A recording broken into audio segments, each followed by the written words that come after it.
Kita akan membahas tentang beberapa penyesalan manusia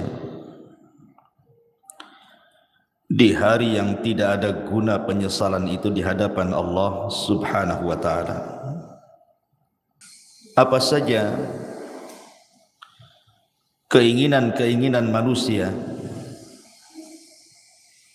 yang merupakan penyesalan dirinya dan tidak ada gunanya.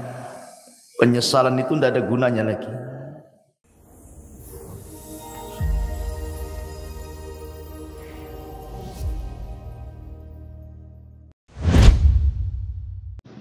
Wa ala alihi wa sahbihi wa mawalah wa la hawla wa la quwata illa billahi wa ba'du.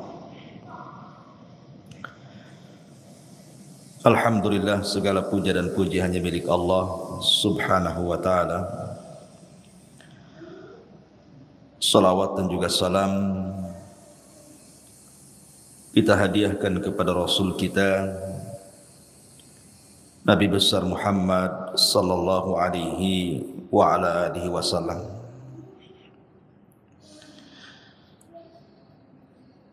Ma'asyiral muslimat yang dimuliakan Allah Subhanahu wa ta'ala. Alhamdulillah kita bisa duduk untuk bertalabul ilmi. Kita akan membahas tentang beberapa penyesalan manusia di hari yang tidak ada guna penyesalan itu di hadapan Allah Subhanahu wa ta'ala.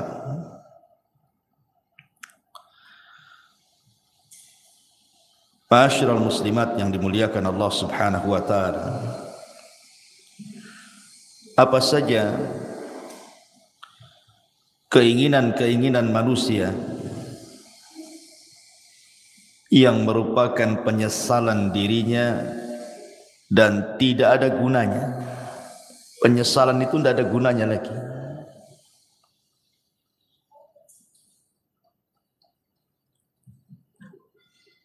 Kalau kita lihat di kehidupan kita ini, kita bertanya kepada orang-orang yang diberikan kekayaan oleh Allah Subhanahu wa ta'ala. Pasti keinginan mereka itu ingin bertambah kaya lagi.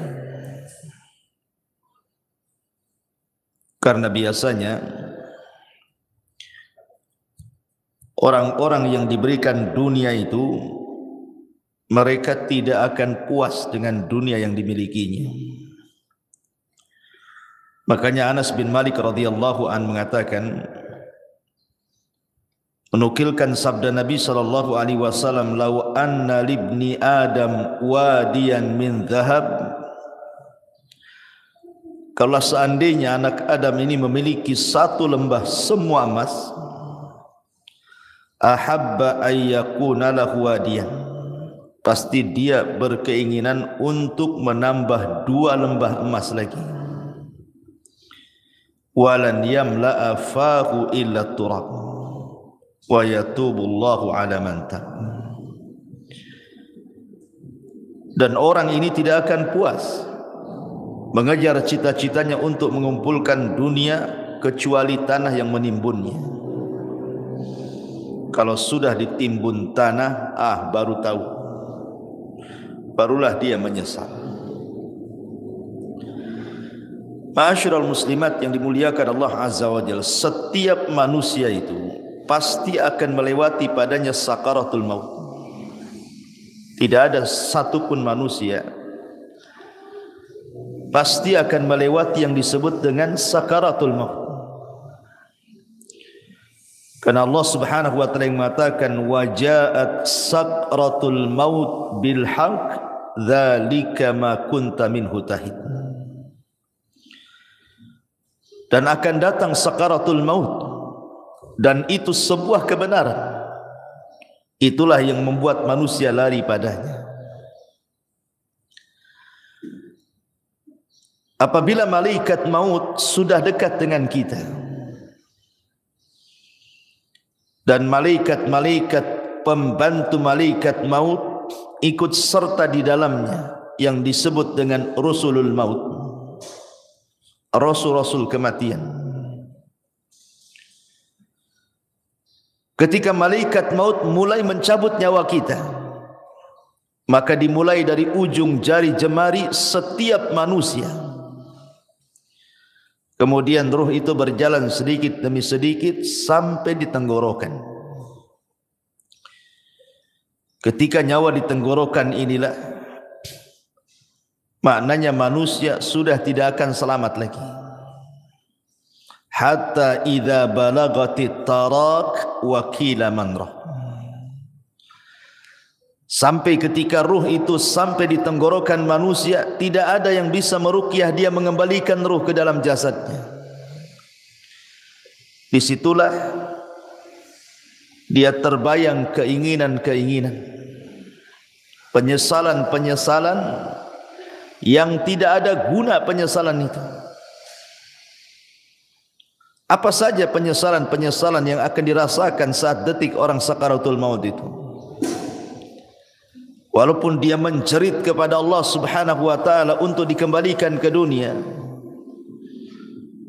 melaksanakan penyesalan yang sudah ia tinggalkan, baik perkara yang harus dilaksanakan atau perkara yang harus ditinggalkan, percuma saja penyesalan kala itu. Inilah kita akan bahas beberapa penyesalan-penyesalan ketika orang berada fi firashil maut, tempat tidur kematian. Apa saja penyesalan-penyesalan itu? Ma'asyiral muslimat yang dimuliakan Allah Azza wa Jalla, kita harus bedakan keinginan orang-orang yang beriman saat detik-detik kematiannya dengan cita-cita orang-orang yang mereka jauh daripada keimanan. Maka penyesalan mereka tidak ada gunanya. Contoh saja umniyatus salihin, kehendak dan cita-cita orang-orang saleh. Apabila ruhnya sudah dicabut, kemudian badannya berada di atas keranda kematian, kemudian dibawa ke kuburan, maka orang-orang soleh akan mengatakan saat jasadnya dibawa ke kuburan, qaddimuni qaddimuni, segerakan aku, segerakan aku, segerakan aku, segerakan aku. Maksudnya jangan dilambatkan jalannya supaya cepat dikubur, karena dia tahu di hadapan dia ada nikmat yang luar biasa. Tetapi kalau dia orang fasik, orang jahat, maka dia akan berteriak kepada orang-orang yang membawa jasad dia ke kuburannya dan mengatakan, ya wailaha aina yadhhabuna biha, celaka, celaka, hendak kau bawa kemana jasadku ini? Dia pun berteriak-teriak, tidak ada yang mendengar selain makhluk-makhluk di luar manusia dan jin. Ma'asyiral muslimat yang dimuliakan Allah Subhanahu wa taala, apabila seorang yang beriman betul-betul sudah dimasukkan ke dalam kuburan, kalau dia meninggal karena mati syahid, maka dia akan meminta kepada Allah Subhanahu wa taala untuk dikembalikan ke dunia. Untuk apa? Untuk berperang kembali dan mati syahid kedua kalinya, dan itu kemuliaan baginya. Makanya Jabir bin Abdullah radhiyallahu an pernah menceritakan saat kematian ayahnya Abdullah ibn Haram. Jadi saat kematian Abdullah ibn Haram, Jabir bin Abdullah ini dia merasa sedih. Bagaimana tidak ayah tercintanya satu-satunya harus mati syahid di Uhud. Kemudian sambil memeluk ayahnya yang sudah tidak bernyawa itu, maka Nabi SAW mengatakan, "Ya Jabir, tabki aw la tabki? Wallahi ma kallama Allahu ahadan qat min wara'i hijabin wahiyan abaka fakallamahu kifahan bila turjuman." Jabir, menangis ataupun engkau tidak menangis, sungguh Allah Subhanahu wa taala tidak pernah bicara pada siapapun di balik tabirnya secara wahyu kecuali bapakmu. Bapakmu diajak bicara oleh Allah tanpa penerjemah, di mana Allah Subhanahu wa taala mengatakan kepada ayahmu, "Tamanna ya abdi," berangan-anganlah wahai hambaku, bercita-citalah wahai hamba-hambaku. "Ya abdi tamanna alayya u'tik," wahai hambaku, mintalah sesuatu kepadaku, aku akan beri. Maka ayahnya Jabir, Abdullah ibn Haram, mengatakan, "Ya Rabb, ya Rabb, tuhyini fa'aqtulu fika thaniyatan." Hidupkan aku kembali ya Rabb, supaya aku bisa berperang untukmu kedua kali, dan aku bisa mati syahid kedua kalinya. Tapi Allah Subhanahu wa taala mengatakan, "Innahu qad sabaqa minni annahum ilaiha la yarji'un." Tidak mungkin wahai Abdullah, orang yang sudah mati itu hidup lagi. Kemudian Abdullah ibn Haram mengatakan, "Kalau begitu sampaikan kepada orang-orang yang masih hidup akan posisiku di hadapan." Maka Allah Subhanahu wa taala turunkan ayat, "Wala tahsabannal ladzina qutilu fi sabilillahi amwatan bal ahya inda rabbihim yurzaqun." Jangan kau sangka orang-orang yang mereka mati di jalan Allah, terbunuh dalam jihad, mereka mati. Tidak, mereka hidup. Mereka diberikan rizki di hadapan Allah Subhanahu wa ta'ala. Inilah cita-cita orang-orang yang beriman. Walaupun cita-cita ini mustahil dilakukan, mustahil terkabulkan, tapi cita-cita mereka mulia. Ingin hidup kembali, ingin berperang karena Allah, dan ingin mati syahid kedua kalinya. Begitulah umniyatus salihin, angan-angan orang-orang yang saleh. Makanya dalam surah Yasin ada satu kisah yang disebut dengan Habibun Najjar. Dalam surah Yasin itu ada kisah yang disebut dengan kisah Habibu An-Najjar. Bagaimana kisahnya Habibun Najjar itu? Jadi suatu hari di sebuah perkampungan di zaman setelah Isa bin Maryam, sebelum diutusnya Nabi SAW,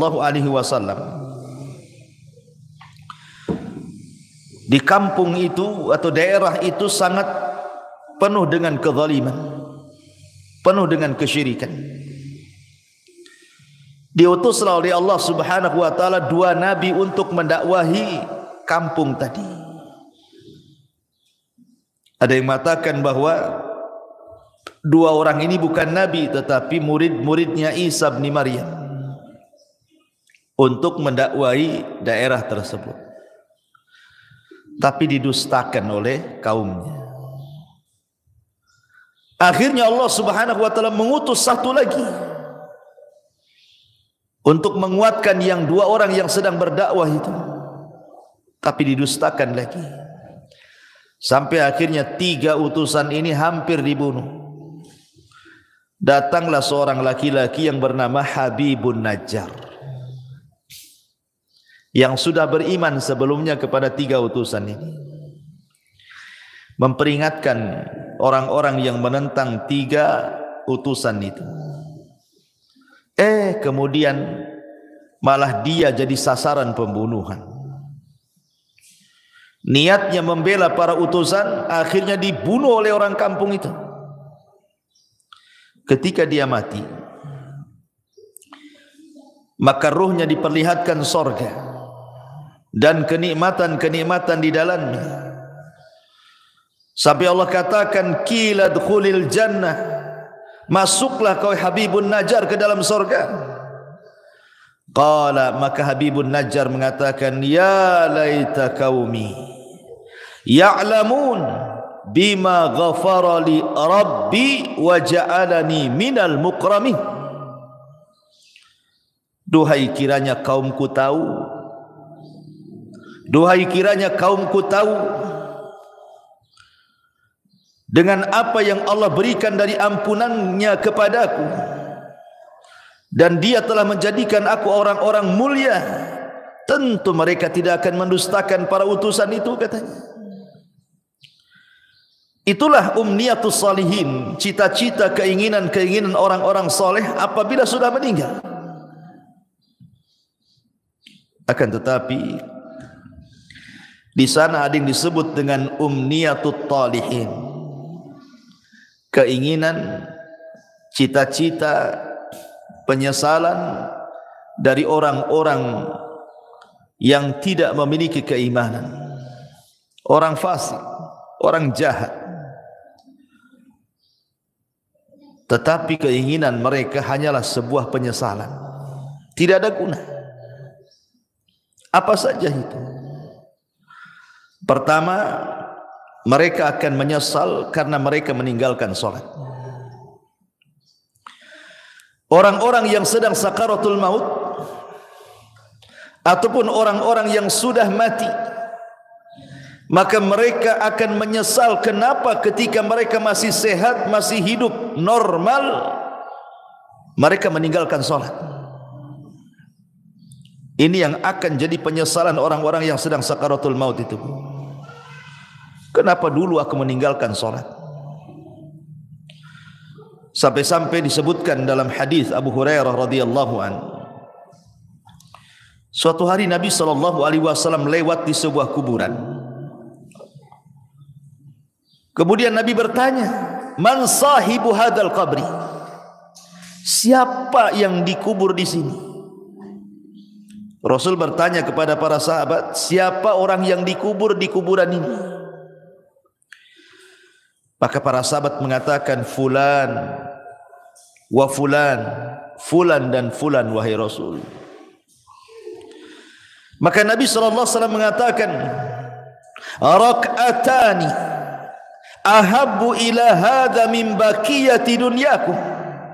Wa fi riwayatin, rak'atani khafifatani mimma tahkiruna yaziduha hadha fi amalihi ahabbu ilaihi min baqiyati dunyakum. Kata Nabi, 2 rakaat lebih dicintai orang yang ada di kuburan ini dibandingkan dunia yang kalian miliki. Dalam riwayat, 2 rakaat solat yang ringan yang kalian remehkan, tapi itu bisa menambah amalannya, itu lebih dicintai orang yang dikubur ini dibandingkan seisi dunia yang kalian miliki. Subhanallah. Orang-orang yang dikubur itu, Bu, atau orang-orang yang sedang sakaratul maut itu, mereka dicita-citakan ingin sholat, walaupun hanya 2 rakaat yang ringan, yang mudah dilakukan. Tapi apalah gunanya penyesalan itu? Menyesal dia kenapa tidak sholat, menyesal kenapa dia tidak melakukan 2 rakaat sholat. Tapi apa gunanya penyesalan itu? Tidak ada guna. Tidak ada guna penyesalan itu. Padahal Nabi SAW saat detik-detik wafatnya, apa kata Rasul? As-salatu salat wa ma malakat aimanukum. Jaga solat dan hamba-hamba sahaya di antara kalian. Bahkan Umar bin Khattab radhiyallahu an, saat detik-detik wafatnya, Umar sampai mengatakan, la hadza fil Islam liman taraka shalah.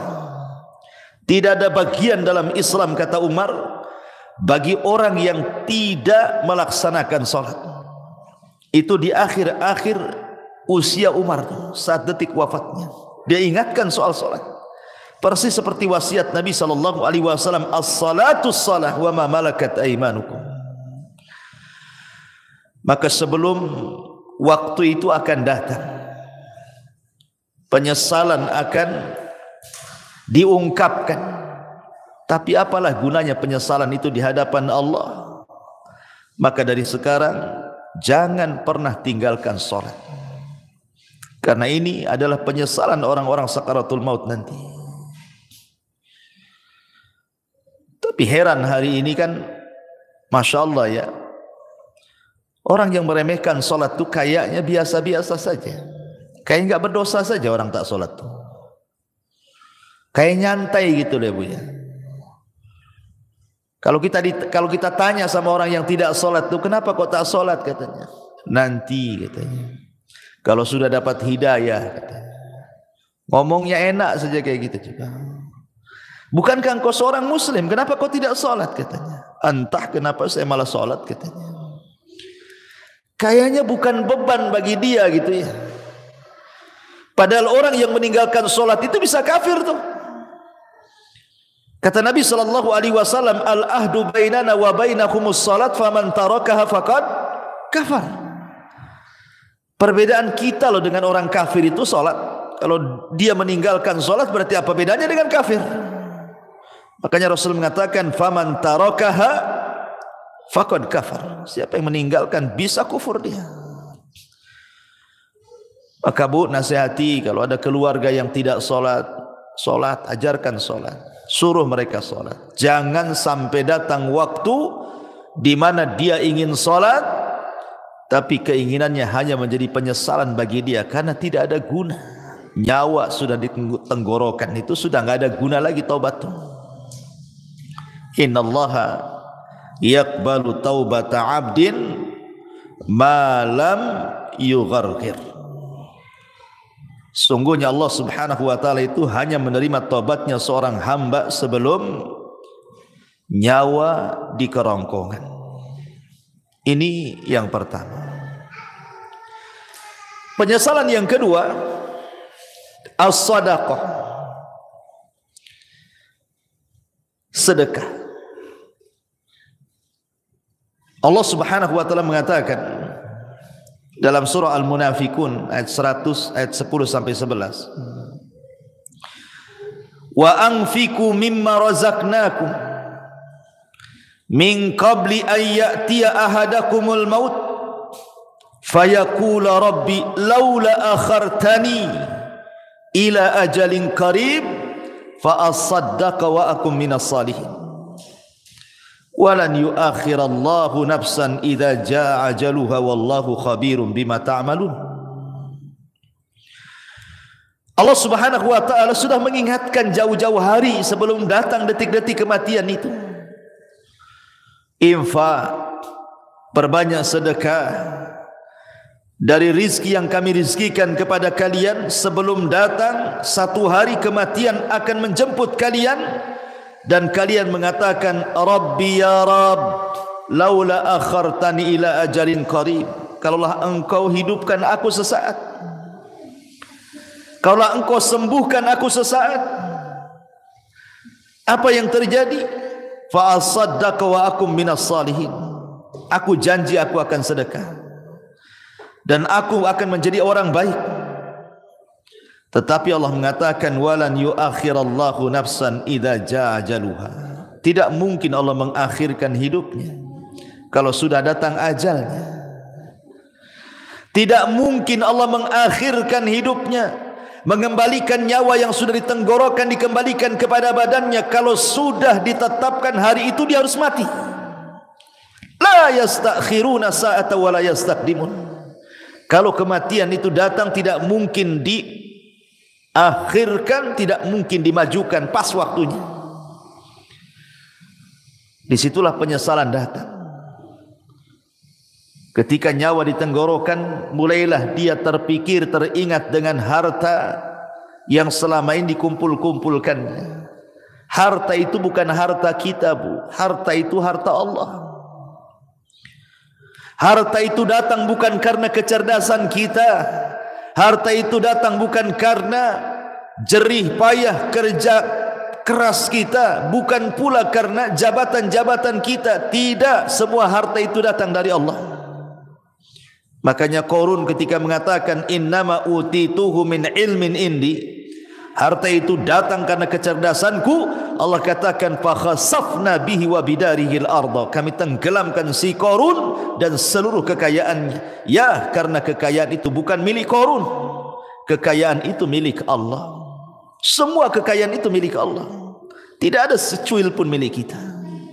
Allah hanya minta sedikit dari harta kita itu.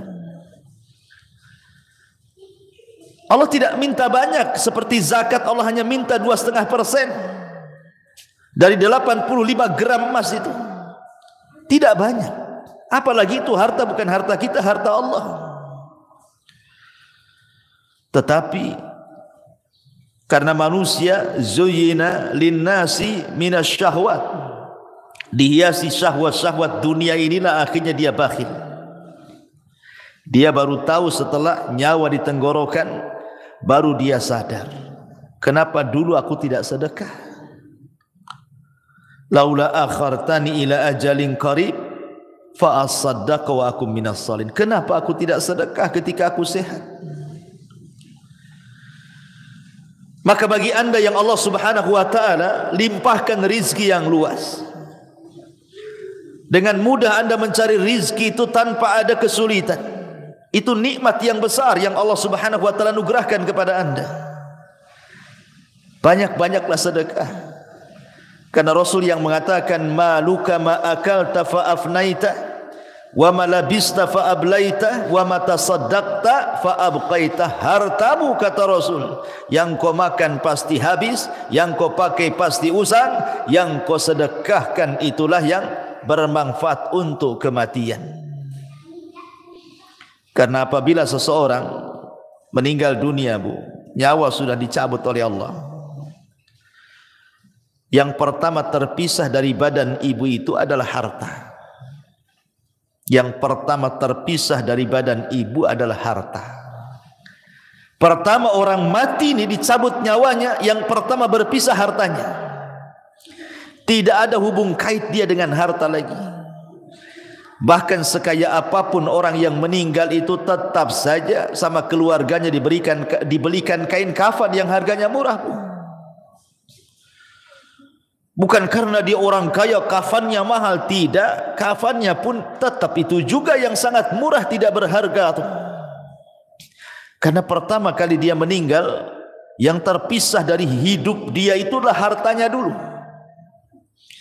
Baru kemudian dibawa di atas keranda, diiringi dengan keluarganya, kemudian dimasukkan ke liang lahat, kemudian dikubur di situ sama keluarganya, kemudian keluarganya pulang, barulah dia terpisah dengan keluarganya. Tapi yang pertama terpisah dari badannya adalah hartanya. Di saat itulah dia menyesal dan mengatakan laula akhartani ila ajalin qarib fa asaddaqa wa akum minas salihin. Ya Rabb, kalaulah engkau akhirkan kehidupanku sesaat, tidak apa-apa. Aku akan sedekahkan tu harta-hartaku tu, dan aku akan termasuk orang yang baik. Tetapi apakah umniyatut talihin ini, cita-cita orang-orang yang seperti ini bermanfaat bagi dia? Tidak ada guna. Harta sebanyak apapun kalau anda sudah meninggal, harta itu tidak bisa diambil lagi oleh anda, kan? Karena sudah menjadi rebutan ahli warisnya. Kenapa ketika kita masih hidup kita tidak sedekah? Ketika sudah mati baru kita teringat sedekah. Itu namanya penyesalan yang tidak guna, Bu. Penyesalan yang tidak ada guna bagi dia. Percuma penyesalannya. Ini yang kedua, sedekah. Yang ketiga, al-amalus salih. beramal saleh. Allah Subhanahu wa taala berfirman dalam surah Al-Mu'minun ayat 99 sampai 100. Allah mengatakan hatta idza jaa ahadahumul mautu qala rabbirji'uni la'alli a'malu salihan fima tarak kalla innaha kalimatun huwa qailuha wa min waraihim barzakhun ila yaumi yub'atsun. Hatta idza jaa ahadahumul maut, apabila kematian datang kepada salah seorang di antara mereka, qala, dia pun mengatakan, rabbirji'uni, ya Allah, kembalikan aku ke dunia walaupun sesaat, la'alli a'malu salihan, agar aku bisa beramal saleh, fima tarak, terhadap apa yang kutinggalkan selama aku masih hidup. Jadi orang-orang ini, Bu, apabila nyawa di tenggorokan, apabila nyawa sudah di tenggorokan, sudah tidak mungkin diselamatkan, tidak mungkin lagi hidup lagi orang ini, maka dia akan menjerit-jerit dan mengatakan, rabbirji'uni, rabbirji'uni, ya Allah, kembalikan aku ya Allah. Untuk apa? La'alli a'malu salihan, agar aku bisa beramal saleh, agar aku bisa beramal saleh. Fima tarak, dulu aku tinggalkan itu. Tapi Allah bantah dengan mengatakan, kalla innaha kalimatun huwa qailuha. Ya Abdullah, mustahil, itu angan-anganmu saja. Mustahil kau dikembalikan, itu angan-anganmu saja. Wa min waraihim barzakhun ila yaumi yub'atsun, karena antara dirimu dan dunia itu ada dinding pemisah yang disebut dengan barzah. Mustahil kau kembali ke dunia. Maka sebelum datang penyesalan yang tidak ada guna itu, Bu, perbanyak amal soleh. Perbanyak amal soleh. Amal soleh kan banyak, baik yang bermanfaat untuk diri sendiri ataupun amal soleh yang bermanfaat untuk orang lain. Sekecil apapun amal itu pasti akan dibalas oleh Allah. Wa man ya'mal mithqala dzarratin khairan yara wa man ya'mal mithqala dzarratin syarran yara. Tapi apalah gunanya umniyatu talihin ini? Kalau sudah detik-detik wafat tiba-tiba mikir amal saleh, enggak ada guna. Enggak ada gunanya. Yang ada dia akan dipertanggungjawabkan di hadapan Allah Subhanahu wa taala. Ini yang ketiga. Yang keempat, orang-orang yang akan menyesal saat detik-detik sakaratul maut adalah ketika di dunia dia tidak pernah membaca Al-Quran. Di dunia dia tidak pernah membaca Al-Quran. Sampai ada, Bu, di masyarakat itu yang usianya sudah 40 tahun, 50 tahun, 60 tahun, bahkan 70 tahun pun tidak pernah tangannya memegang mushaf Al-Quran. Tidak pernah lisannya menggerakkan untuk membaca Quran. Subhanallah. Di masyarakat itu ada, dia muslim KTP-nya, tapi sama Quran itu tidak pernah baca. Apalagi ketika Allah memberikan fitnah kepada kita berupa handphone ini, dia bisa loh mengikuti berita politik, berseri. Hari ini apa beritanya, besok apa beritanya, lusa apa beritanya, terus diikuti itu. Orang berkasus disidangkan di pengadilan, kita tidak ada hubungan kerabat dengan dia, Bu, diikuti kasusnya. Cemana sidang hari ini, cemana sidang besok, cemana sidang lusa, padahal enggak ada manfaatnya untuk kita tuh. Ibu bukan saudara dia, dia pun bukan saudara ibu. Sibuklah ibu cerita tentang persidangan dia, disibukkan hari-hari.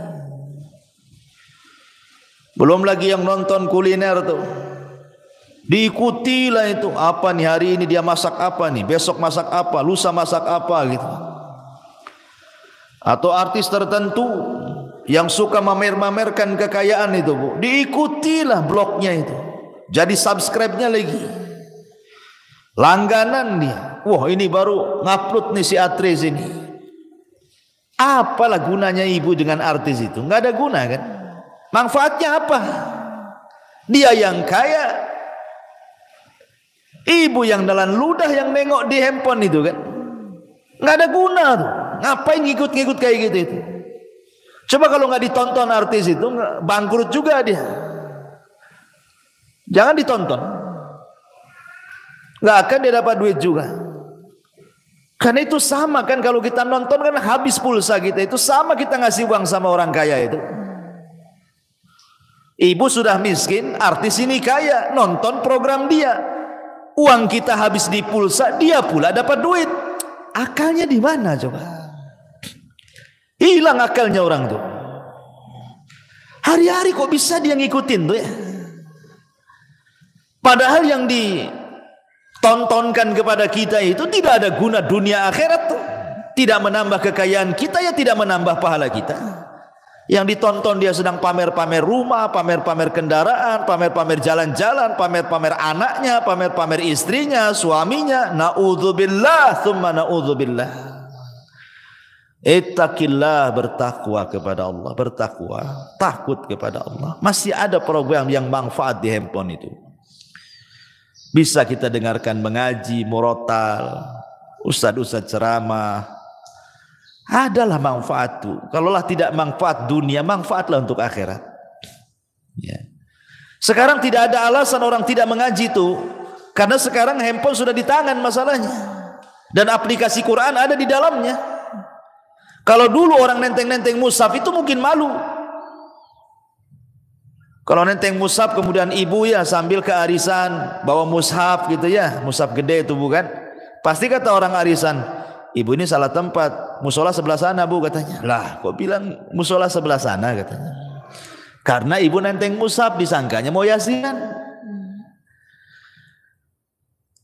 Tapi kalau sekarang ini kan nenteng-nenteng handphone ini nggak ada orang malu. Justru kalau tidak punya handphone malu pula dia. Lalu apa alasan kita nanti di hadapan Allah kalau Allah bertanya, kenapa ibu tak baca Quran? Kemudian ibu jawab bagaimana? Mushafnya di masjid ya Rabb katanya. Mushafnya ketinggalan di rumah. Lah itu mushaf ada di tangan loh sekarang. Karena setiap handphone itu ada aplikasi Quran. Tidak ada alasan untuk tidak baca Quran. Dan itu akan ditanya di hadapan Allah Subhanahu wa taala. Wa qala ar-rasul ya Rabbi inna qaumi ittakhidhu hadzal Qur'ana mahjura. Wa qala ar-rasul, akan berkata Rasul kelak pada hari kiamat di hadapan Allah melaporkan akan umatnya, Rabbi inna qaumi ya Rabb, sesungguhnya kaumku ittakhadhu hadzal Qur'ana mahjura. Sepeninggalku mereka sedikit demi sedikit meninggalkan Al-Quran, meninggalkan untuk memegangnya, meninggalkan untuk membacanya, meninggalkan untuk merenungkannya, meninggalkan untuk mempelajari tafsirnya, meninggalkan untuk mengamalkannya, bahkan melanggar isi-isinya. Mahjur. Ini akan datang suatu hari penyesalan, Bu. Ketika detik-detik nyawa di tenggorokan, maka orang akan teringat dengan Al-Quran. Karena salah satu pertanyaan itu juga Quran itu. Wa ma imamu, siapa pimpinanmu itu? Ikut siapa kamu ini? Jawabannya Quran. Jangan sampai detik-detik penyesalan itu datang dan tidak ada guna. Saat ruh sudah di tenggorokan, tiba-tiba kita berpikir dengan Quran, apa gunanya lagi? Anda sudah tidak bisa baca Quran, Anda saja dibacakan Quran. Orang yang detik-detik wafat itu kan sibuk tuh orang-orang baca Quran. Anda saja ditalkinkan tidak bisa ngomong, macam mana mau baca Quran? Apa nunggu kita tidak bisa menyebut kalimat kecuali la ilaha illallah baru terpikir ingin baca Quran? La ilaha illallah. Jangan. Ini akan jadi penyesalan yang tidak ada guna nanti. Dari sekarang kalau ada waktu baca Quran. Baca Quran. Ya. Ma'asyiral muslimat yang dimuliakan Allah Subhanahu wa taala. Kemudian yang berikutnya penyesalan yang akan datang adalah dia akan menyesal kenapa di dunia dia tidak berkawan dengan kawan-kawan yang saleh. Karena di dunia ini kan orang terkadang menghabiskan waktu dengan kawan-kawan yang tidak ada manfaat untuk akhirat. Kita lihat para pengusaha, orang-orang kaya itu, ya kawannya sesama pengusaha kan. Kalau orang miskin ya sama orang miskin lah kawannya kan. Pengusaha tak mau juga berkawan sama ibu pula. Ya. Biasanya kan begitu kan. Kawan itu kan seprofesi itu. Pamanya olahraga lah kan itu. Kalau pemain bola ya pasti berkawan dengan pemain bola. Tak mungkin lah pemain bola berkawan dengan bulu tangkis, gak nyambung tuh. Lah terkadang subhanallah kadang-kadang ya kita tidak hendak membicarakan lain-lain, ini hanya sekedar nasihat saja ya. Kadang ada orang tuh bergelut dengan dunia olahraga. Anggaplah dia mungkin timnas gitu ya. Hari-hari main bola saja tuh. Pagi latihan bola, siang latihan bola, sore latihan bola. Kawannya dengan orang-orang bola itu saja tuh. Besoknya gitu lagi, besoknya gitu lagi. Terkadang di antara mereka ada yang meninggalkan sholat, bahkan tidak sholat, bahkan mungkin kawannya orang kafir yang jelas-jelas kafir kan gitu. Olahraga itu tidak diharamkan, bahkan boleh jadi itu sebuah hal yang dianjurkan untuk kesehatan. Tapi kalau itu menjadi tujuan hidup, 1 hari, 2 hari, 1 bulan, 2 bulan, 1 tahun, 3 tahun sampai habis waktunya hanya untuk memikirkan bola saja, ini akan jadi penyesalan. Akan jadi penyesalan. Orang-orang kaya yang berbisnis hanya hubungannya dengan orang kaya saja. Setiap ketemu bicara bisnis, setiap nelpon bicara bisnis. Pokoknya di otaknya bisnis, bisnis, bisnis, bisnis. Tidak ada diluangkan waktu untuk ibadah, itu tidak ada. Dari mulai dia muda sampai dia tua, itu aja kawannya.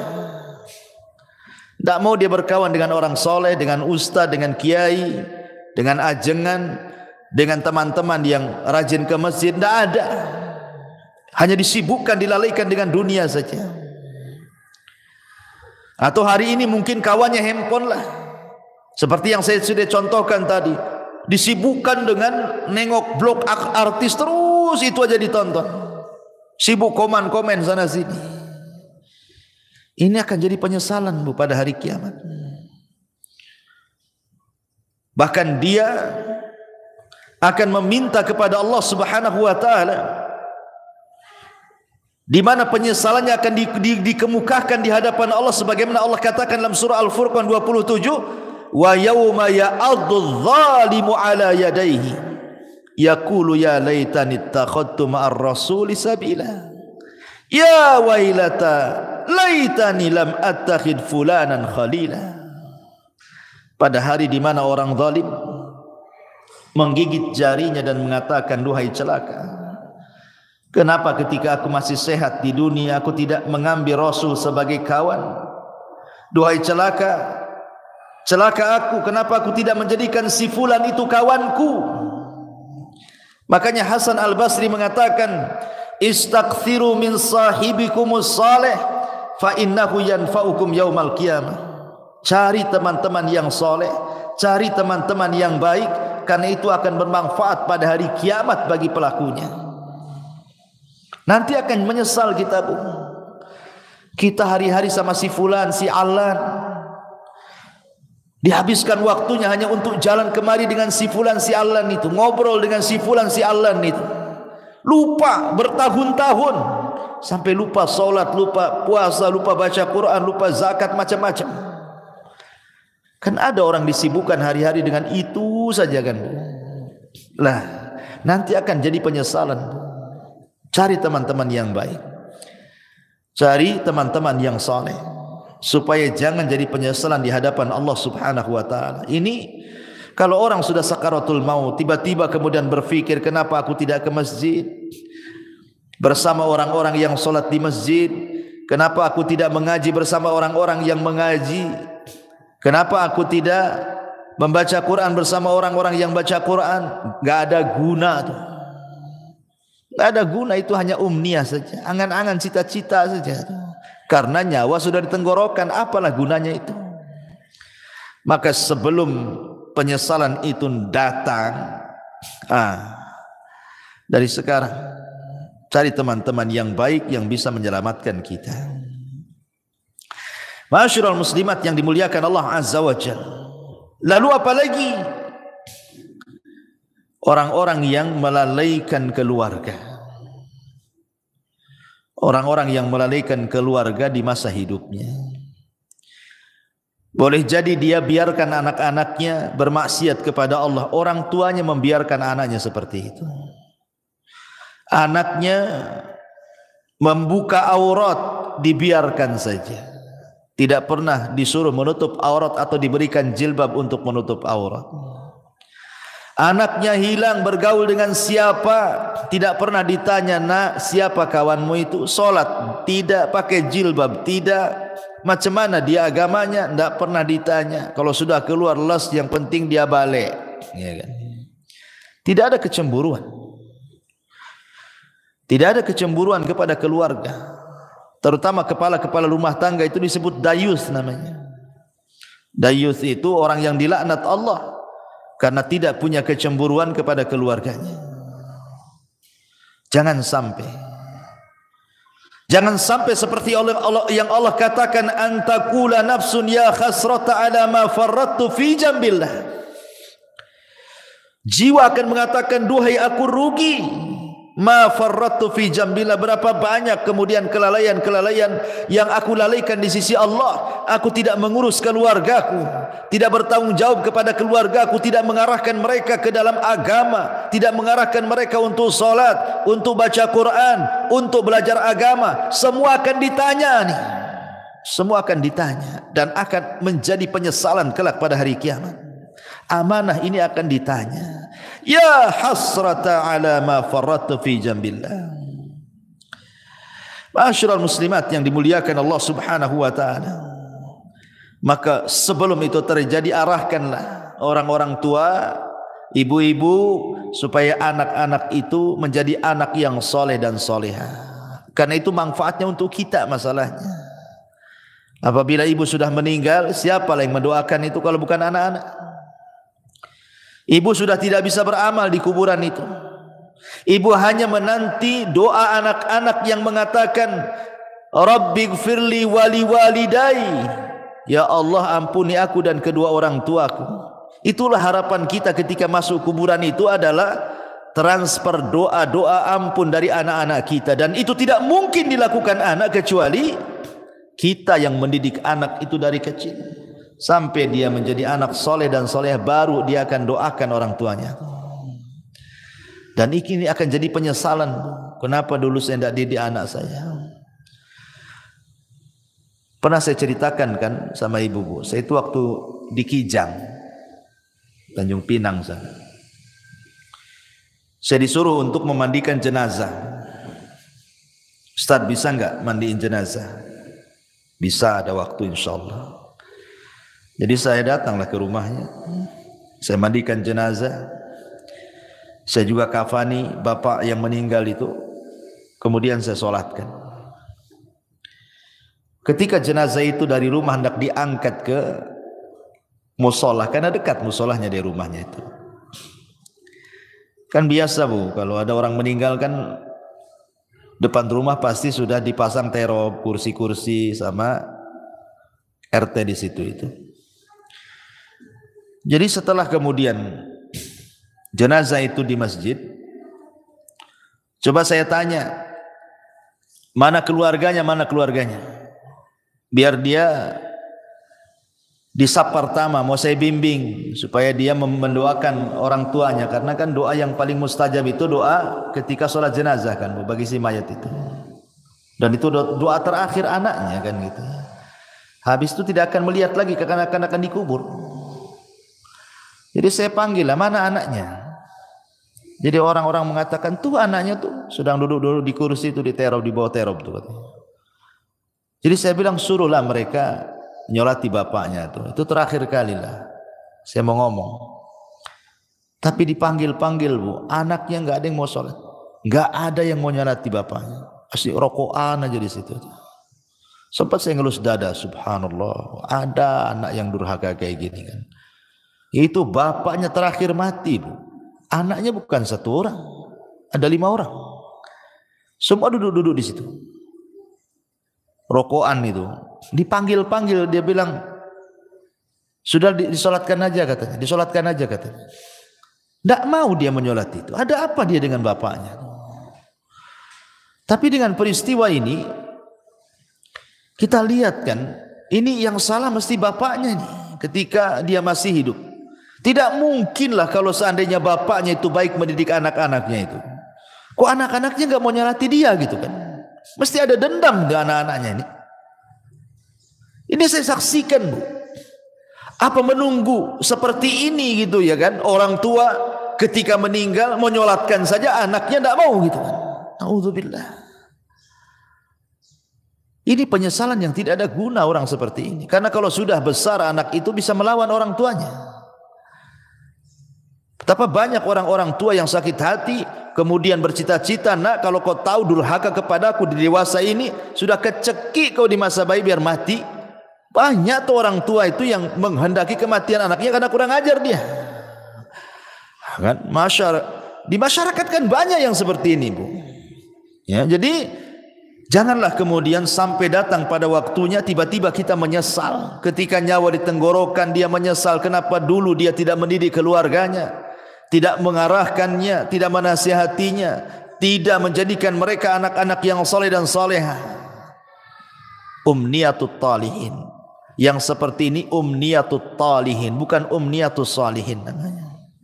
Angan-angannya orang-orang jahat, percuma, enggak ada guna.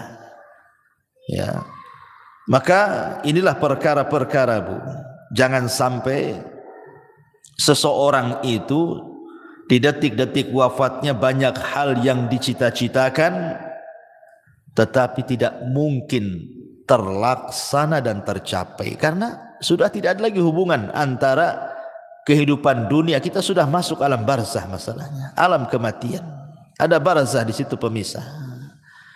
Dan kalau orang sudah masuk kubur itu tidak mungkin sholat, puasa, zakat, haji, tidak mungkin. Dia sedang sibuk dipertanggungjawabkan di hadapan Allah semua amalannya. Sedang ditanya man rabbuka wa man nabiyuka wa madinuk. Sehingga disitulah banyak orang yang menyesal. Wallahu a'lam bishawab. Inilah perkara-perkara yang akan menjadi bahan penyesalan bagi orang-orang saat detik-detik wafat ataupun setelah kematian.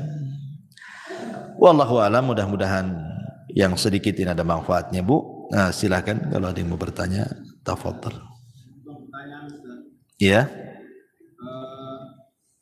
Apa tanggung jawab anak kalau ada orang tua kita yang tidak bisa membaca Al-Quran, sementara mereka giat menyuruh anaknya belajar membaca Al-Quran supaya tidak seperti mereka? Apa yang harus dilakukan anak apabila orang tuanya tidak bisa baca Quran tapi orang tuanya nyuruh-nyuruh baca Quran gitu? Iya. Kiat anak tetap menasihati orang tua. Orang tua tetap harus baca Quran. Setua apapun ibu, tetap harus baca Quran. Baca Quran itu tidak terbatasi waktu dan usia. Justru makin tua, makin rajin baca Quran harusnya. Ustadz, ibu saya tak bisa baca Quran. Macam mana tuh? Tapi dia nyuruh-nyuruh saya untuk belajar Quran. Ambil positifnya. Dia kan sudah nyuruh baca Quran, berarti itu positif tuh. Jangan ambil negatifnya. Ngapain ibu aja nggak baca Quran, saya ikut-ikut lah kan gitu. Ambil positifnya. Kemudian yang kedua, nasihati ibunya. Nasihati ibunya. Jangan pernah malu untuk membaca Quran. Ustaz, saya tidak bisa baca Quran, datangkan orang yang mengajarkan Quran. Lebih baik ibu keluar uang untuk membayar orang baca Quran atau datang ke tempat-tempat belajar Quran yang gratis, kan ada tuh. Sampai di Batu Haji itu kan umat-umat di sana, masya Allah luar biasa. Mereka membuat kelas-kelas Quran. Nah, kebetulan saya pembinanya di situ. Jadi mengambil anak-anak jalanan, orang ibu-ibu yang jual-jual koran di lampu merah. Nanti didekati gitu kan sama umat di sana itu. Berapa penghasilannya sehari? Oh sekian. Ya udah saya kasih uang sekian, tapi kau belajar Quran. Banyak yang belajar Quran di Batu Haji itu. Coba kalau ibu-ibu di sini kayak di sana kan mantap tuh bukan. Tapi ibu-ibu di sini centang perenang masalahnya. Ngaji saja malas gitu. Gitu ya. Jadi jangan malu datang, atau kalau punya duit nih cari orang yang bisa mengajarkan Iqra dulu kan itu kan. Sekarang kan masya Allah ya, nikmat Allah itu Allah mudahkan dari segi apa? Banyak penemuan-penemuan, metode-metode yang dulu baca Quran itu jadi momok orang itu. Susah untuk bisa baca Quran. Zaman saya kecil mungkin ibu ngalami lah. Kita kalau belajar Quran itu pakai turutan kan bu ya kan? Pakai turutan juz amma tuh. Lama 2-3 tahun tuh tidak bisa baca Quran tuh. Masih susah gitu mau nyebut itu ya. Mau tajwidnya apalagi itu susah, nggak lancar itu 2-3 tahun itu. Tapi sekarang lo ada metode ditemukan 24 jam dia bisa mampu untuk mengenal huruf-huruf hijaiyah. Ditemukan metode tuh. Metode 3 hari bisa baca Quran, metode 10 hari bisa baca Quran. Allah mudahkan loh semuanya. Dengan ditemukan metode-metode mudah. Lah sekarang sudah ditemukan metode-metode mudah, kok tidak mau belajar Quran? Dulu orang-orang dulu ketika susah ditemukan metode-metode ini sehingga 2-3 tahun baru lancar itu. Oh, sampai dipecut-pecut sama orang tuanya. Saya masih ingat dulu itu waktu di kampung belajar Quran itu. Itu ngantri di depan Pak Ustadz tuh yang ngajar Quran. Tuh kalau ngantuk itu diambil korek api bu, kemudian dibakar alisnya tuh. Saya masih ingat itu. Ya, itu zaman dulu tuh. Nanti nih kalau salah beberapa kali bu direndam di kolam. Di masjid itu di Jawa Barat tuh kan ada kolam tuh. Ini kalau tidak bisa-bisa bu direndam di kolam tuh. Menunjukkan malas anak itu. Tuh orang dulu tuh pendidikannya Quran tuh kayak gitu kan. Sekarang alhamdulillah tidak ada kekerasan lagi. Dan sekarang juga ditemukan metode-metode mudah gitu. Lah kalau sudah ditemukan metode-metode mudah, kok tidak mau belajar Quran, itu aneh. Ustaz, orang tua saya sudah tua kali, tidak mungkin lah belajar Quran. Sakit-sakitan. Ya sudahlah kalau memang mustahil dia didengarkan Quran saja lah. Dengarkan murotal. Kalau tidak mau belajar Quran, dengarkan Quran. Nah itulah terakhir. Apalagi. Ya. Wallahu a'lam.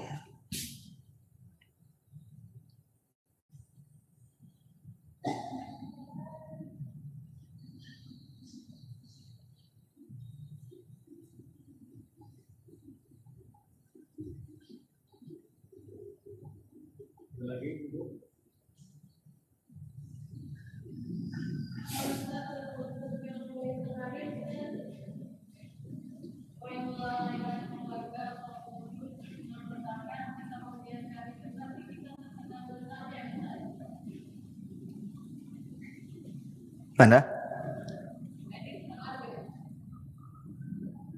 Gak dengar pertanyaannya. Apa Akhedi?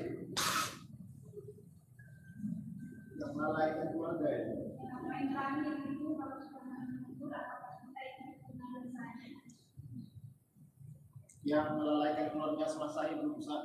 Nah, kalau kita tidak menegur, apakah kita terkena dosanya? Oh iya, alhamdulillah. Ya kalau seandainya kita bagian daripada keluarga tersebut, ya kita harus menegurnya. Kita harus menegurnya, jangan melalaikan.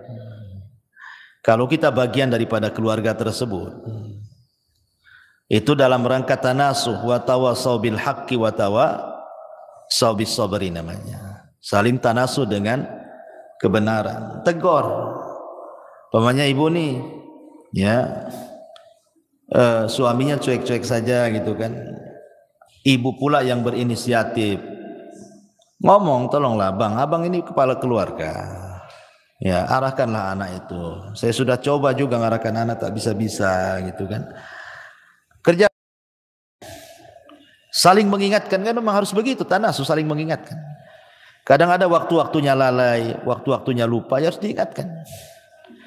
Atau umpamanya ibu mengingatkan keluarga saudara. Keluarga saudara umpamanya ibu punya adik, sudah berkeluarga lah gitu. Hidupnya jauh dari agama. Ya ibu nasihatilah, dek janganlah kayak gitu. Ya sholat, ya sekolahkanlah anakmu itu di sekolah-sekolah Islam, gitu kan. Itu bagian tanasuh, walaupun itu bukan tanggung jawab ibu itu. Karena kalau sudah adik atau kakak itu kan sudah berkeluarga kan sudah beda kamar kan gitu Pak ya. Ya tetapi kan dalam rangka tanasuh ya tidak apa-apa, kita sampaikan saja kepada keluarga. Itu dalam rangka dakwah kepada keluarga, ku anfusakum wa ahlikum nara. Jaga diri kalian dan keluarga kalian dari api neraka. Ya tidak apa-apa, terus diingatkan saja. Wallahu a'lam. Taib, saya kira cukup. Dah 11:30. Subhanakal bihamdika, asyhadu an la ilaha illa anta astaghfiruka wa atubu ilaik. Allah ta'ala. Assalamualaikum warahmatullahi wabarakatuh. Intinya bahwa tolong berakhlak kepada Allah. Membahas tafsir dari surah Al-Imran. Lahirlah Imam Muslim, Abi Dawud, Tirmidzi, Ibnu Hibban. Jadi ketika Yunus alaihi salatu wassalam terkena undian itu,